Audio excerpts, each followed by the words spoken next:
Welcome, Channel 5 Wild News. Today, we have a special topic, an interview on how urban agriculture got started. Today, we're interviewing kids from last year to tell us how it got started. So, this is the urban agriculture class, and what are your guys' names? I am Rodolfo Lopez. I'm Larissa Diaz. I'm Alejandra Lopez. I'm Caleb Pipes. So, tell us how urban agriculture got started. So, Mr. Sobrad's idea was to originally put a garden on the north side of the building where his classroom is, but they decided that they were gonna start it on the west side of the building as like a practice kind of garden before we did anything on the north side. And basically that started during spring break when we had an alternative spring break, and it was teacher led. That way we could learn how to make a garden and what it took to actually keep one up. And so we had teachers and community partners and students come out to help us with that.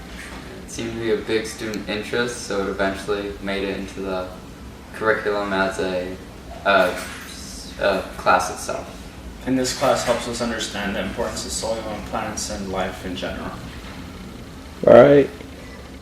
Who would like to tell us what you guys are working on in urban agriculture now, and including your guys' projects too? Well, me and Alejandra are working on basically the importance of soil and what does help soil grow healthy plants. And there's also aquaponics that other group of students are working on. There's the terrace garden and any other? Aquaponics, terrace, the planters, which we put. So I'm currently working on solar power for the aquaponics system. So, can you guys tell me more about the planters? The planters are basically inside out tires where they have this certain chemical that was put in so that the plants wouldn't gain any of the bad things that the tire had, but we use them as planters for little planters so that we can actually test how the soil was that we made and to put it in there, and we basically planted our own vegetables or flowers or Yeah, it's kind of like an experiment where we would test the soil and we'd actually see how plants grow, so we didn't do anything wrong in the terrace gardens.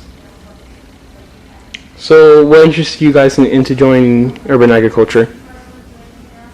Because I like pretty much the outside, and I would like to know how to grow my own fruits and vegetables at home, and this class really helps me.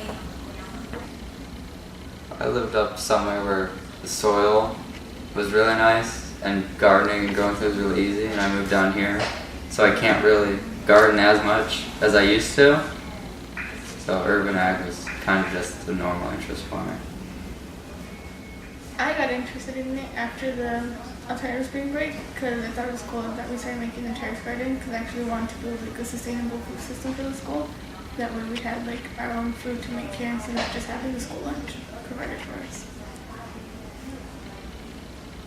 So, I keep hearing alternative spring break. What was that? The alternative spring break was at, like I said, when we started the terrace garden, and so it was during the spring break when everybody was on vacation, and basically whoever wanted to come to help build the terrace garden, they came, some students, and we had community partners from Monzo, the community food bank.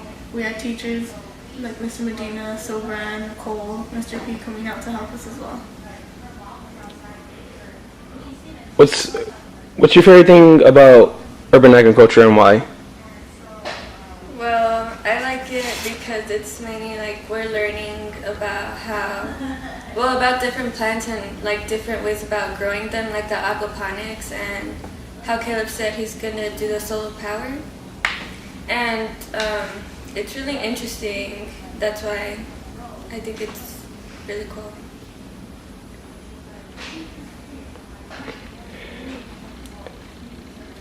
Oh, also I'd like to elaborate.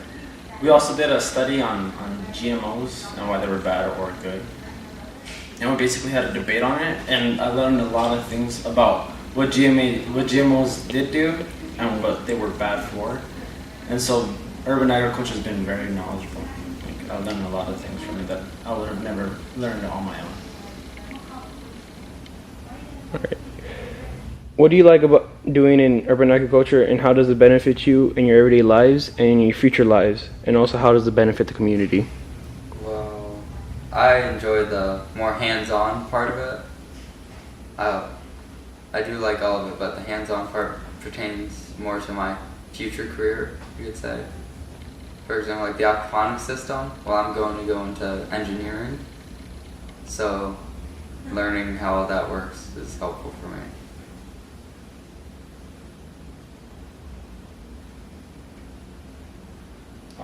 I actually like gardening, like garden at my own house. But the thing is that I also wish like later in the future or something, like if I have my own house or something of the sort, that I can actually plant my own garden. Hopefully, if I live in a good community, like in a bad community or good community, that I can help either one of them out, because I'd hand out vegetables or fruits or something of the sort, other than having like corner stores that sell junk food or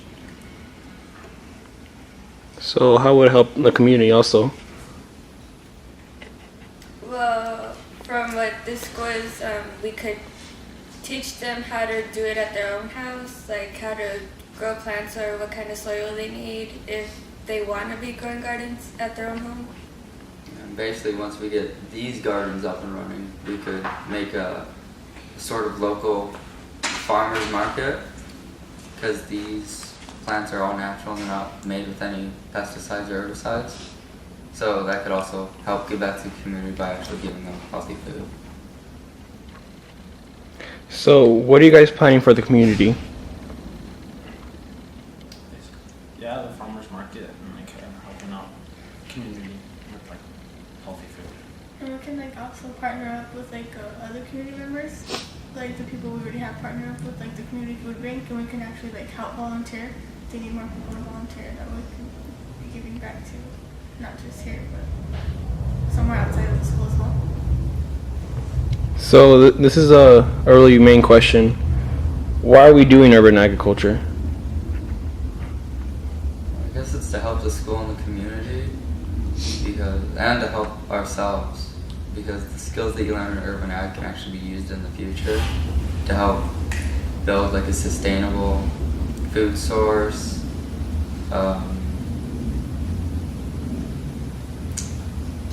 and other things along the lines. So basically, we're doing it for our general health and learning about different things that can affect us in life and things that are good for us also in life.